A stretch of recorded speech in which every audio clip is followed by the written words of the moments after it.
You are standing in the grand throne room of the Hofburg Palace in Vienna. The year is 1700, and you are witnessing the end of an empire. Before you sits a man so physically and mentally broken that he can barely hold his own head upright. His jaw juts forward so grotesquely that he cannot properly close his mouth, causing him to drool constantly onto his elaborate royal robes. His tongue is so swollen that speech is nearly impossible, and when he does manage to utter words, they come out as incomprehensible mumbles that his courtiers pretend to understand. This is Charles II of Spain, the last of the Spanish Habsburg line, and as you look upon his twisted form, you are seeing the final result of 2 centuries of the most systematic destruction of human genetics ever undertaken by a royal family. Charles cannot choose solid food. He cannot father children. He can barely walk without assistance. And in just a few months, his death will plunge Europe into a devastating war that will reshape the continent forever. But Charles is not a monster. He is a victim. A victim of a family so obsessed with keeping their bloodline pure that they turned their children into genetic catastrophes, generation after generation, until they produced this broken shell of a man who represents the ultimate price of royal inbreeding. What you are about to hear is the true story of the Habsburg dynasty, a tale of power, paranoia, and the systematic sacrifice of human beings on the altar of genetic purity. This is not the sanitized version you learned in history class, where the Habsburgs are remembered as great patrons of art and architecture. This is the story they tried to hide, the story written in the twisted spines and malformed faces of children who never asked to be born into this nightmare. Before diving into these forgotten stories of survival and suffering, if you enjoy learning about the hidden truths of history, consider hitting that like button and subscribing for more content like this. And please comment below to let me know where you're listening from. I find it incredible that we're exploring these ancient stories together from different parts of the world, connected across time and space by our shared curiosity about the past. The Habsburg story begins not with cruelty, but with ambition. In the 13th century, they were nothing more than minor nobles, controlling a few castles in what is now Switzerland. But they had something that would prove more valuable than armies or gold. They had a strategy. While other royal families fought wars to expand their territories, the Habsburgs would marry their way to power. Their motto became famous across Europe. Let others wage wars. You, happy Austria, marry. It sounded romantic, almost noble. But what it really meant was that the Habsburgs viewed their children not as individuals with hopes and dreams, but as genetic chess pieces to be moved around the board of European politics. Every marriage was calculated, every child's future predetermined from the moment they drew breath. The strategy worked brilliantly at first. Through careful marriages, the Habsburgs acquired vast territories across Europe. They became Holy Roman Emperors, kings of Spain, rulers of the Netherlands, masters of territories stretching from Austria to the Americas. By the 16th century, it was said that the sun never set on Habsburg lands, but success bred a dangerous obsession. The more territory they acquired through marriage, the more convinced they became that their blood was special, blessed, superior to that of other noble families. They began to see themselves not just as rulers, but as a chosen people whose genetic heritage was too precious to dilute with foreign blood. This is where the nightmare began. Instead of continuing to marry into other royal families across Europe, the Habsburgs started marrying each other. Cousins married cousins, uncles married nieces, brothers married sisters-in-law. What had started as a brilliant political strategy slowly transformed into a genetic death spiral that would consume the family for the next 200 years. The first signs of trouble appeared in the children of Maximilian I, who ruled the Holy Roman Empire at the turn of the 16th century. His son, Philip the Handsome, was indeed handsome, but he died mysteriously young at just 28. His daughter, Margaret of Austria, suffered multiple miscarriages and was never able to produce living heirs, despite 3 marriages. Court physicians whispered about strange ailments and unusual physical characteristics, but the Habsburg family dismissed these concerns as the price of greatness. Philip's son, Charles V, seemed to prove that Habsburg genetics were still strong. He became the most powerful ruler in European history, controlling territories on 4 continents, and commanding resources that dwarfed those of any previous monarch. But even Charles showed subtle signs of the genetic damage that was accumulating in the Habsburg bloodline. His jaw protruded slightly, a characteristic that would become more pronounced in each succeeding generation. He suffered from gout and digestive problems that his physicians couldn't explain. Most tellingly, despite his vast power and multiple wives, he struggled to produce healthy heirs. Charles's son, Philip II of Spain, inherited the largest empire in human history, but he also inherited something else. The first clearly visible signs of Habsburg genetic deterioration. Philip's jaw jutted forward more noticeably than his father's, giving him a perpetual look of arrogance that actually reflected a physical deformity. He spoke with a slight lisp caused by the misalignment of his teeth, and he suffered from chronic health problems that left him weak and frequently bedridden. But it was Philip's approach to marriage that truly accelerated the Habsburg genetic collapse. Convinced that the family's recent struggles with producing heirs were due to contamination from foreign blood, Philip decided that the solution was to marry even more closely within the family. He married his niece, Anna of Austria, in a ceremony that was celebrated throughout the Spanish Empire as a triumph of royal purity. The wedding was magnificent, with celebrations lasting for weeks and diplomats from across Europe attending to witness the union of 2 branches of the mighty Habsburg tree. But behind the pageantry and political rhetoric, something horrifying was taking shape. The children of this marriage would carry genetic damage from both sides of their family, doubling down on harmful recessive traits that should have been diluted through marriage with unrelated partners. Anna of Austria was herself a product of Habsburg inbreeding, the daughter of Maximilian II and his wife Maria of Spain, who were first cousins.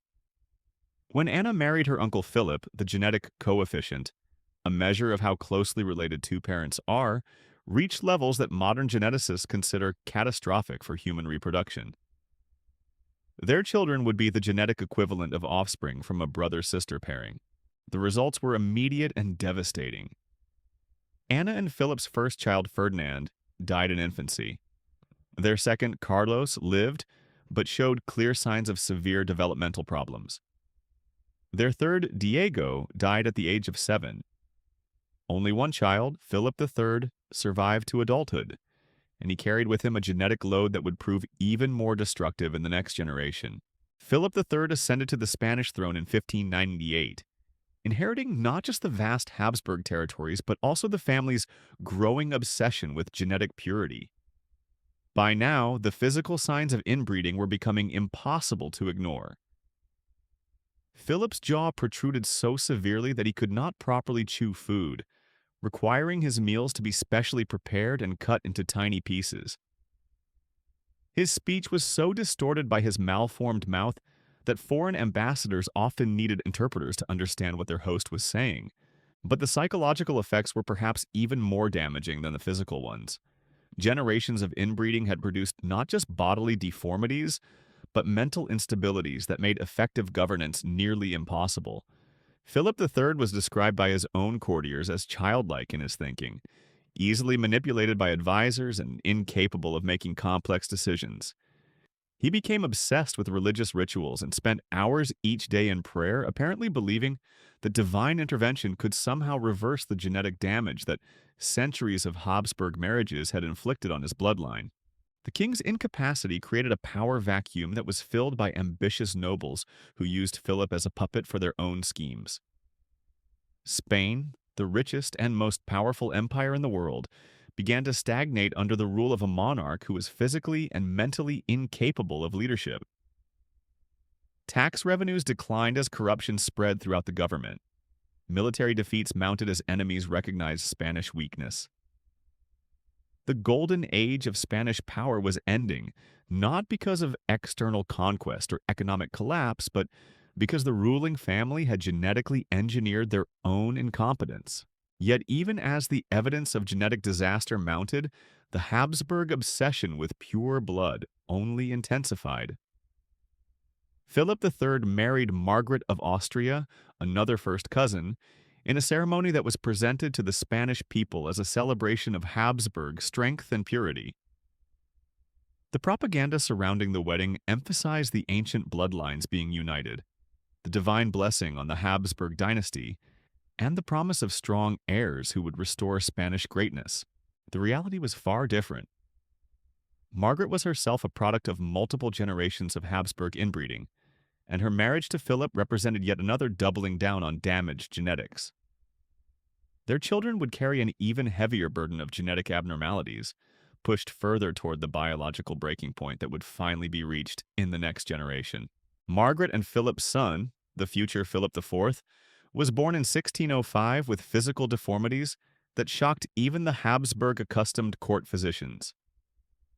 His jaw protruded so severely that his lower teeth extended beyond his upper lip, even when his mouth was closed. His spine was curved, forcing him to walk with a pronounced hunch that made him appear smaller than his actual height. Most disturbing of all, his eyes had the vacant, unfocused look that court observers had learned to associate with Habsburg mental deficiencies. As Philip IV grew to adulthood, it became clear that the genetic damage was accelerating with each generation. What had been minor physical quirks in Charles V had become severe deformities in his great-great-grandson. The Habsburg jaw, which had started as a slight protrusion, was now so extreme that normal speech and eating were nearly impossible. The mental instabilities that had been manageable eccentricities in earlier generations had become full-blown cognitive disabilities that made effective rule impossible. But the most tragic aspect of Philip IV's condition was that he understood what was happening to his family. Unlike his predecessors who had lived in denial about their genetic deterioration, Philip was intelligent enough to recognize the pattern. He could see that each generation of Habsburgs was more damaged than the last, that the pure bloodline his ancestors had worked so hard to preserve was actually destroying itself from within. This knowledge filled Philip with a desperate urgency to produce healthy heirs, while there was still time to reverse the genetic spiral.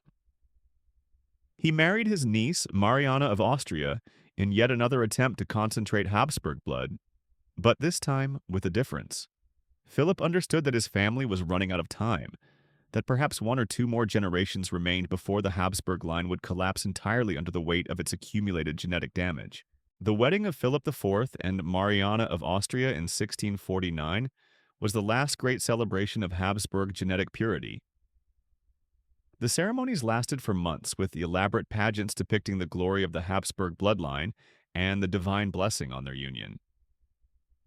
Poets composed verses celebrating the marriage of two streams of pure royal blood. Artists created paintings showing the couple surrounded by symbols of their ancient lineage. But even as the celebrations continued, observers noted disturbing signs. The bride, Mariana, was only 14 years old while her uncle husband was 44. She had been raised in virtual isolation, surrounded by courtiers who treated her more like a religious relic than a human being. Her education had focused entirely on preparing her for her role as a vessel for Habsburg genetics, with little attention paid to developing her intelligence or personality. The age gap between the couple was not unusual for royal marriages of the era, but in this case it represented something more sinister. Philip IV was not just marrying a young wife, he was marrying his own niece, a girl who carried the same genetic damage that had already produced two generations of increasingly deformed Habsburg heirs.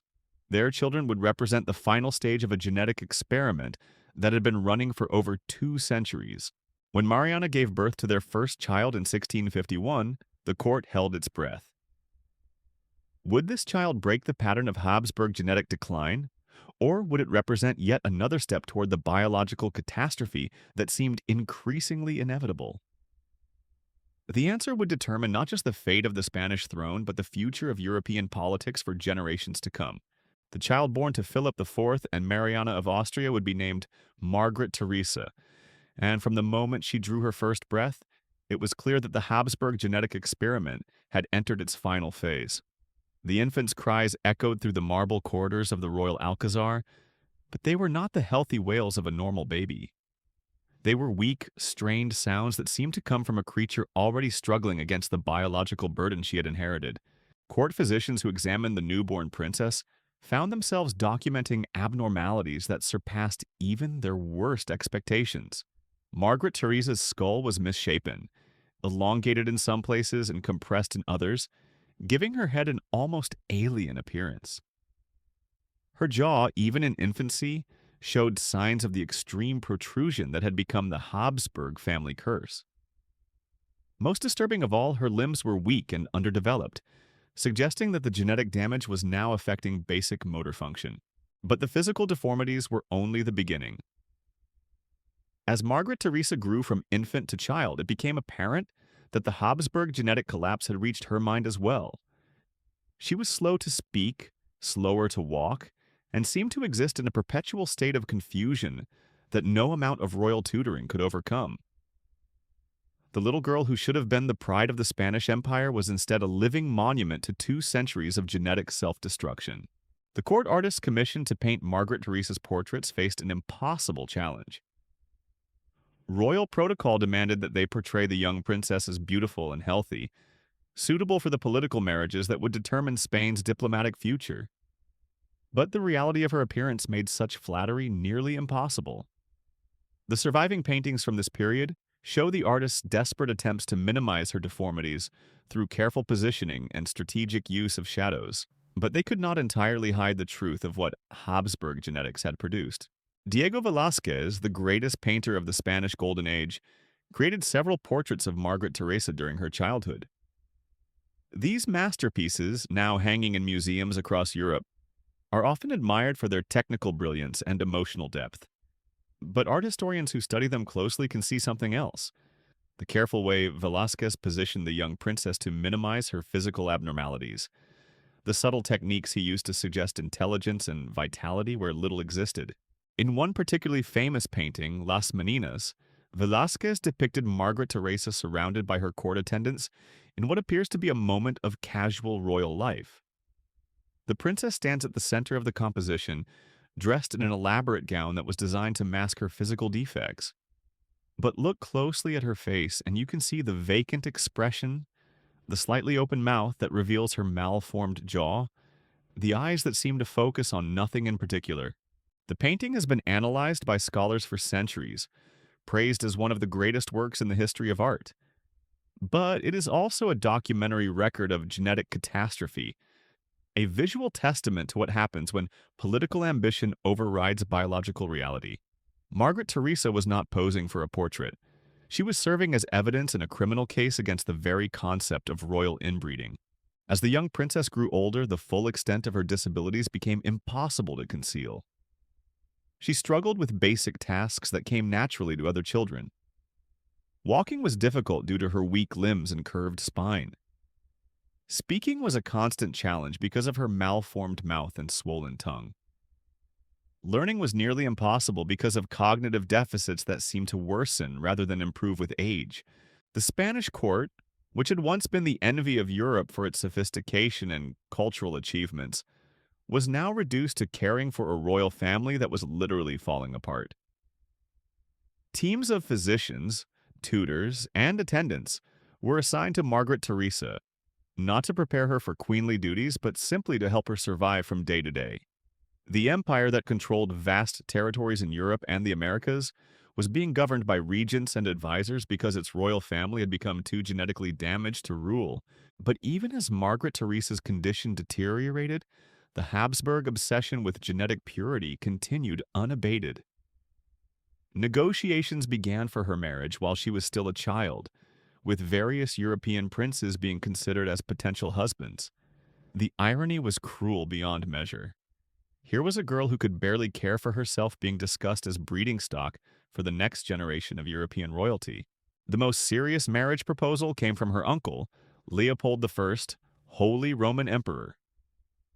Leopold was himself a Habsburg, the product of the same inbred bloodlines that had produced Margaret Theresa's disabilities.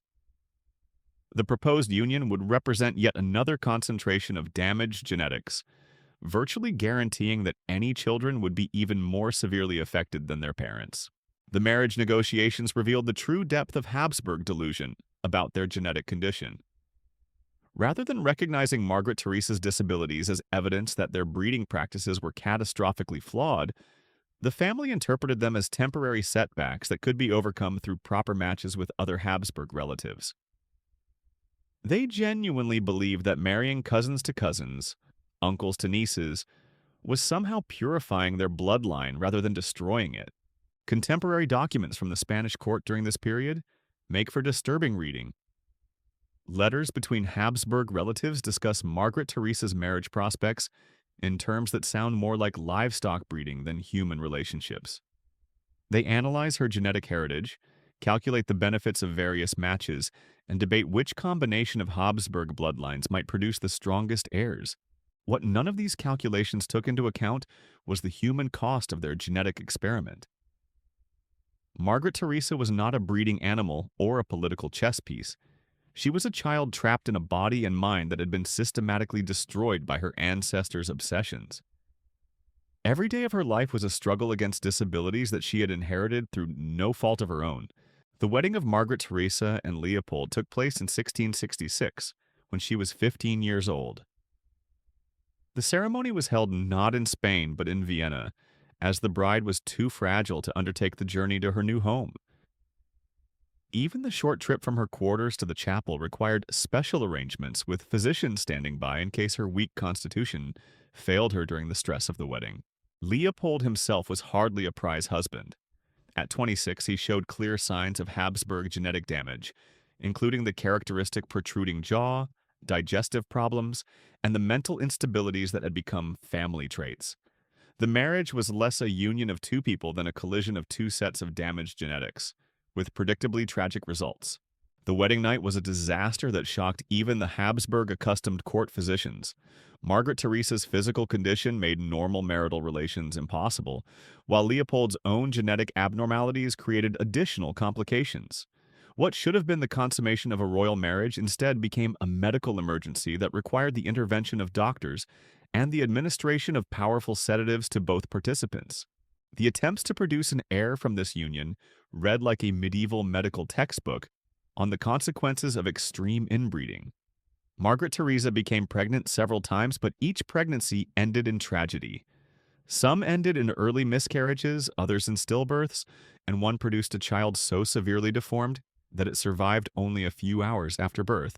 The court physicians who attended these failed pregnancies left behind clinical notes that provide a horrifying window into the final stages of Habsburg genetic collapse.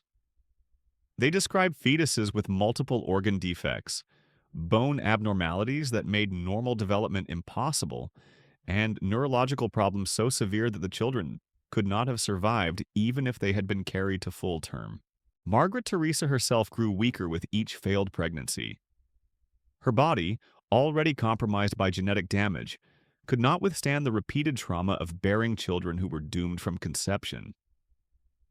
She developed chronic health problems that left her bedridden for months at a time, attended by physicians who could do little more than manage her pain and watch her slow deterioration. The Spanish court received regular reports about the Empress's condition, and these documents reveal the growing desperation of a family that was beginning to understand the magnitude of their genetic catastrophe. References appear to consultations with foreign physicians, experiments with new medical treatments, and even consultations with practitioners of alternative medicine who promised to reverse the effects of inbreeding through herbal remedies and spiritual interventions. But no amount of medical intervention could overcome 2 centuries of genetic damage. Margaret Theresa died in 1673 at the age of 21, her body finally succumbing to the accumulated effects of Habsburg genetics. She left behind no living children, marking another step toward the complete extinction of the Spanish Habsburg line. Her death sent shockwaves through the European political system, not because anyone mourned the loss of a young woman, but because it brought the Spanish succession crisis one step closer to reality. The Habsburg Empire, which had seemed invincible for 2 centuries, was literally dying out due to its own genetic policies. The tragedy of Margaret Theresa's death was compounded by the fact that her younger brother had already shown signs of even more severe genetic damage. Philip Prospero, born in 1657, represented what physicians were beginning to recognize as the terminal stage of Habsburg genetic deterioration. From birth, it was clear that this child carried a genetic load so heavy that survival itself would be a daily struggle. Philip Prospero's condition surpassed even the most pessimistic expectations of court physicians who had grown accustomed to documenting Habsburg abnormalities. His head was grotesquely enlarged, a condition that modern medicine would recognize as hydrocephalus, caused by the accumulation of fluid in his brain. His limbs were so weak and underdeveloped that he could not support his own weight, requiring constant assistance from attendants who carried him from place to place like a living doll. The child's breathing was labored and irregular, punctuated by fits of coughing that left him gasping for air. His digestive system was so compromised that he could only consume liquids, and even these had to be carefully prepared and administered by physicians who monitored every swallow. Court records describe a child who seemed to exist in a constant state of medical crisis, teetering on the edge of death from the moment he drew his first breath. But perhaps most heartbreaking was Philip Prospero's apparent awareness of his own condition. Unlike some Habsburg children whose cognitive disabilities shielded them from understanding their circumstances, Philip Prospero possessed enough mental clarity to recognize that something was terribly wrong with his body. Court attendants reported that he would sometimes stare at his own hands with a look of confusion and fear, as if he couldn't understand why they wouldn't obey his commands. The child's brief life became a showcase for the most advanced medical knowledge of the 17th century, as Philip IV summoned physicians from across Europe in a desperate attempt to save his heir. Italian doctors brought new theories about blood circulation. German physicians proposed experimental surgical interventions, and French specialists offered revolutionary treatments involving mercury and other toxic substances that were believed to purify corrupted bloodlines. None of these treatments had any effect on Philip Prospero's condition, and many actually made his suffering worse. The mercury treatments left him with tremors and additional neurological problems. Surgical attempts to drain fluid from his brain resulted in infections that nearly killed him. Bloodletting, prescribed to remove corrupted humors from his system, left him so weak that he could barely remain conscious. The Spanish court during Philip Prospero's short life resembled a medieval hospital more than a royal palace. The sound of the child's labored breathing echoed through marble corridors that had once rang with laughter and music.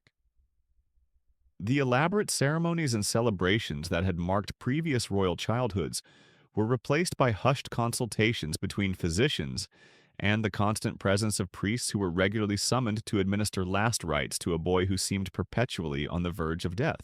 Foreign ambassadors who visited the Spanish court during this period left behind diplomatic dispatches that reveal the growing international awareness of Habsburg genetic collapse. The Venetian ambassador wrote to his superiors that the Spanish royal family appeared to be cursed by God, producing children who were more dead than alive. The French representative reported that Philip Prospero looked more like a medical curiosity than a future king, and suggested that France should prepare for the inevitable extinction of the Spanish Habsburg line. These diplomatic reports were not merely gossipy observations about royal family problems. They represented serious intelligence gathering about the future of European politics. If the Spanish Habsburgs could no longer produce viable heirs, their vast empire would eventually pass to other branches of the family, or trigger succession wars that could reshape the continent. Every detail about Philip Prospero's condition was analyzed for its potential impact on international relations. Philip Prospero died in 1661 at the age of 4, his small body finally surrendering to the genetic damage that had made his life a constant struggle. His death was both expected and devastating, removing the last male heir to the Spanish throne and forcing Philip IV to confront the possibility that his dynasty might end with him. The king's reaction to his son's death revealed the full psychological impact of watching his family's genetic experiment collapse in real time. Courtiers described Philip IV as a broken man who spent hours staring at portraits of his deceased children, trying to understand how the bloodline he had worked so hard to preserve had become a source of such suffering. He began to exhibit signs of what modern psychology would recognize as severe depression, losing interest in governance and spending entire days in prayer. But even in his grief, Philip IV could not bring himself to abandon the Habsburg obsession with genetic purity. Instead of recognizing that inbreeding had killed his children, he convinced himself that their deaths were divine punishment for not being pure enough in their breeding practices. He began planning an even more extreme concentration of Habsburg genetics, determined to produce an heir so genetically concentrated that divine favor would finally return to his family. This delusion led to one of the most shocking decisions in the history of royal inbreeding. Philip IV, now in his 50s and having watched multiple children die from genetic defects, decided to marry his own niece's daughter. The proposed bride was Mariana of Austria's sister, a girl so closely related to the king that their potential children would have a genetic coefficient approaching that of offspring from a father-daughter pairing. The negotiations for this marriage horrified even the Habsburg-accustomed European courts. The Pope initially refused to grant the dispensation necessary for such a closely related union, and several Spanish nobles quietly expressed concerns about the wisdom of concentrating Habsburg genetics even further. But Philip IV was determined to proceed, convinced that only through the most extreme genetic purity could his family reclaim divine blessing.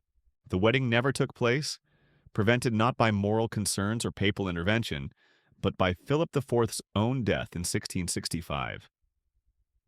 The king died believing that he had failed his dynasty by not concentrating their genetics sufficiently, never understanding that his family's obsession with purity had been the source of their destruction all along. Philip's death left the Spanish throne to his only surviving child, a daughter whose very existence represented both hope and terror for the Habsburg dynasty. This was the Infanta Maria Teresa, who had somehow survived the genetic catastrophe that had killed her siblings, but who carried within her DNA the accumulated damage of centuries of inbreeding. Her future would determine whether the Spanish Habsburgs could somehow recover from their genetic experiment, or whether they would follow their German cousins into complete extinction. Maria Theresa's survival to adulthood was considered miraculous by court physicians who had grown accustomed to watching Habsburg children die in infancy. But her apparent health masked genetic damage that would become apparent only when she attempted to fulfill her royal duty of producing heirs. The Spanish succession now depended entirely on this young woman's ability to overcome the biological legacy of her ancestors' choices. The pressure placed on Maria Theresa's shoulders was enormous. She was not just a princess expected to make a good political marriage.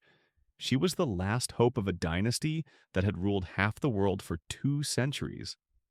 Every aspect of her life was scrutinized for signs that she might be able to break the pattern of genetic failure that had consumed her family. Marriage negotiations for Maria Theresa began when she was still a child, with European courts calculating the genetic implications of various matches. The French court, led by the ambitious Louis XIV, saw an opportunity to claim the Spanish inheritance through marriage. The Austrian Habsburgs pushed for a match that would keep the Spanish territories within the family. Other powers maneuvered for positions that would benefit them when the Spanish Empire inevitably fragmented. What none of these calculations fully considered was the human cost of treating Maria Theresa as a genetic experiment rather than a person. Like her Habsburg ancestors, she was being reduced to her reproductive potential, valued only for her ability to produce heirs that might somehow overcome 2 centuries of accumulated genetic damage. The young woman who should have been preparing for queenly duties was instead being prepared for what everyone understood might be a final attempt to save a dying bloodline. The marriage that was eventually arranged for Maria Theresa would determine not just her personal fate, but the future of European politics for generations to come. The choice of husband would either provide the Spanish Habsburgs with one last chance at genetic recovery, or would represent the final step in a process of genetic destruction that had been building for over 200 years. As negotiations continued and European powers positioned themselves for the eventual Spanish succession crisis, one thing was becoming clear to observers across the continent. The Habsburg genetic experiment was approaching its end, and the consequences would reshape the political map of Europe in ways that no one could fully predict. The dynasty that had once seemed invincible was about to discover the ultimate price of their obsession with keeping bloodlines pure. Maria Theresa's marriage to Louis XIV of France in 1660 should have represented a new beginning for Habsburg genetics. Here was a chance to introduce fresh bloodlines into a dynasty that had been slowly poisoning itself for generations. Louis was young, healthy, and came from a family that had practiced strategic marriages across Europe, rather than the systematic inbreeding that had destroyed the Habsburgs. The wedding ceremony was a spectacular affair that seemed to herald a new era of Spanish-French cooperation. The young bride appeared healthy and beautiful, showing few of the obvious physical deformities that had marked her Habsburg relatives. Diplomats and observers breathed sighs of relief, believing that perhaps the worst of the genetic damage had been avoided in this generation.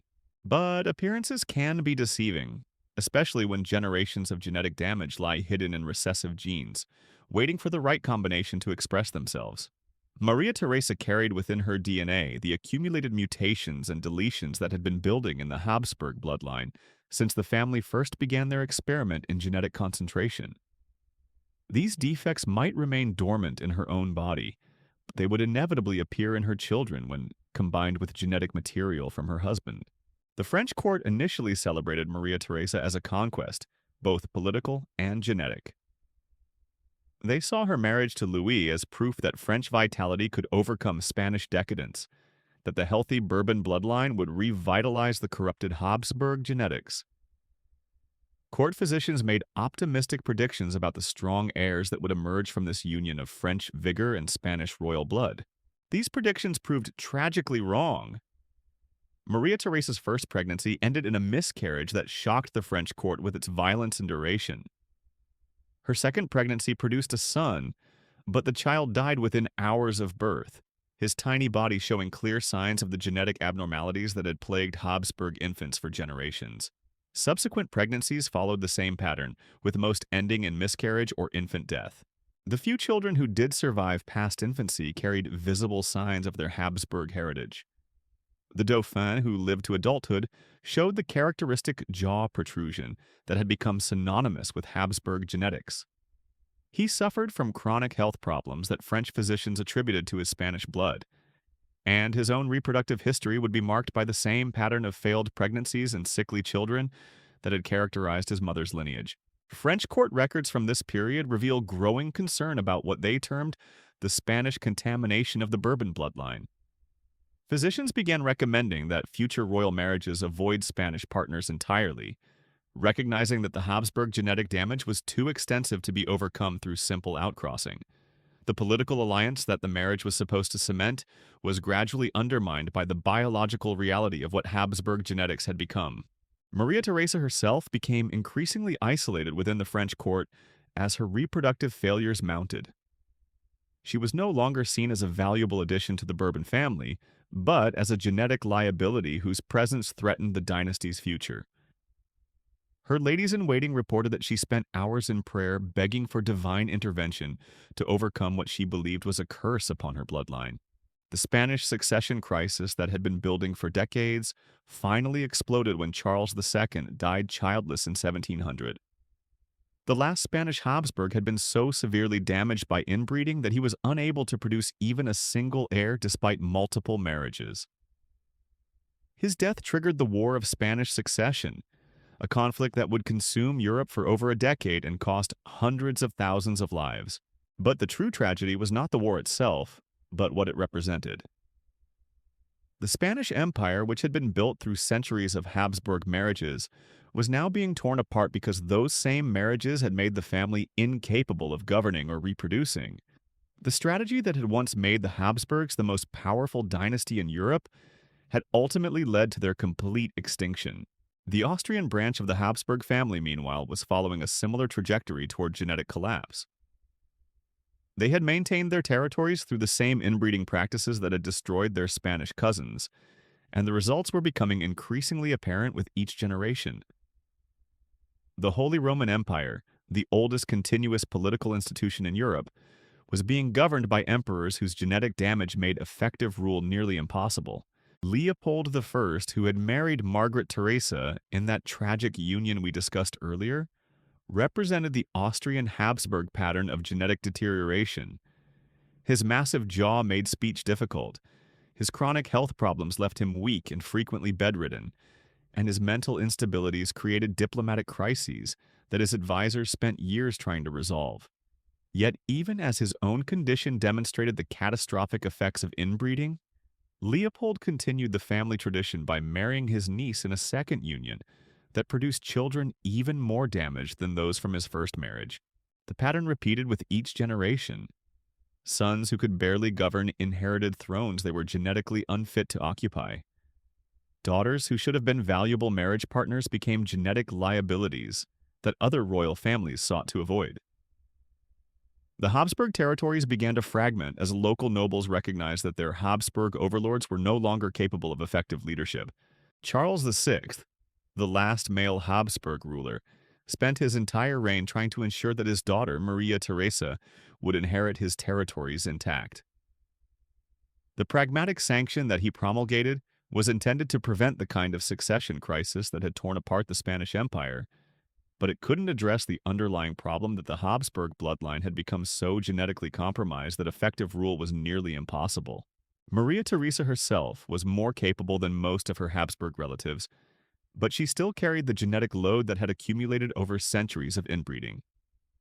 Her children showed clear signs of Habsburg abnormalities, and her attempts to arrange marriages for them revealed how reluctant other royal families had become to associate their bloodlines with Habsburg genetics. The final chapters of the Habsburg genetic experiment played out across multiple generations of increasingly damaged rulers who struggled to govern territories that were slowly slipping from their control. Each marriage within the family added to the genetic burden. Each generation produced children less capable than their parents.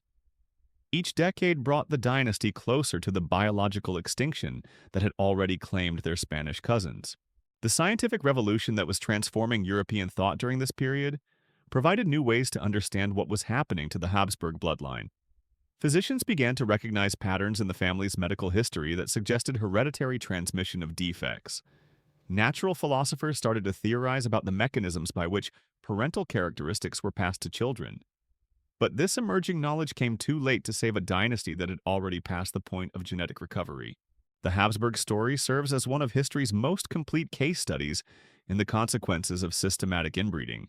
No other royal family maintained such detailed medical records over such an extended period, while consistently practicing such extreme genetic concentration. The result is a unique window into what happens when political ambition overrides biological reality for multiple generations. Modern genetic analysis of Habsburg remains has confirmed what contemporary physicians could only observe empirically.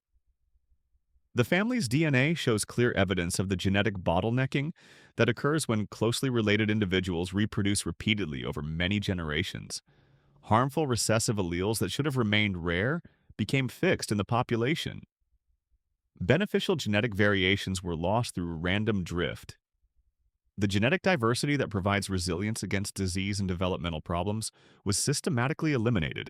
The Habsburg jaw, which became the family's most visible genetic marker, was just the tip of the iceberg. Modern medical knowledge allows us to identify dozens of other conditions that plagued the family. Immune system deficiencies that made them vulnerable to infections, hormonal imbalances that affected growth and development, neurological problems that impaired cognitive function, and reproductive disorders that made successful pregnancies increasingly rare. Perhaps most tragically, the Habsburg genetic experiment was entirely preventable. At multiple points during their long decline, the family could have introduced fresh bloodlines that would have restored genetic health within a few generations. Other royal families that practiced more moderate inbreeding recovered successfully when they recognized the problems it was causing. But the Habsburgs' obsession with genetic purity blinded them to the mounting evidence that their breeding practices were destroying the very bloodline they sought to preserve. The dynasty that once ruled a territory spanning 4 continents ultimately fell not to military conquest or political revolution, but to the inexorable logic of genetics. They had turned their children into victims of an experiment that prioritized abstract concepts of blood purity over human welfare. Generation after generation paid the price for their ancestors' delusions about genetic superiority.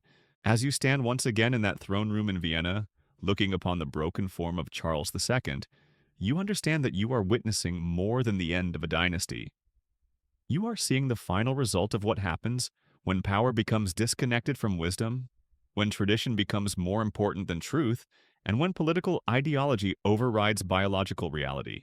The Habsburgs believed they were creating a master race of genetically superior rulers.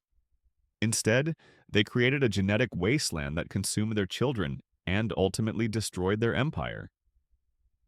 Their story stands as an eternal warning about the dangers of confusing political power with genetic destiny, and about the terrible price that innocent children pay when adults mistake their prejudices for scientific truth. The marble halls that once echoed with the footsteps of the most powerful rulers in Europe now stand silent, monuments to a dynasty that forgot the most basic truth about human genetics. That strength comes from diversity, not purity. The Habsburg experiment in genetic concentration was not just a failure, it was a crime against their own descendants, and its consequences echoed through European politics for centuries after the last Habsburg king drew his labored final breath. In the end, the family that sought to make their blood eternal succeeded only in making it extinct.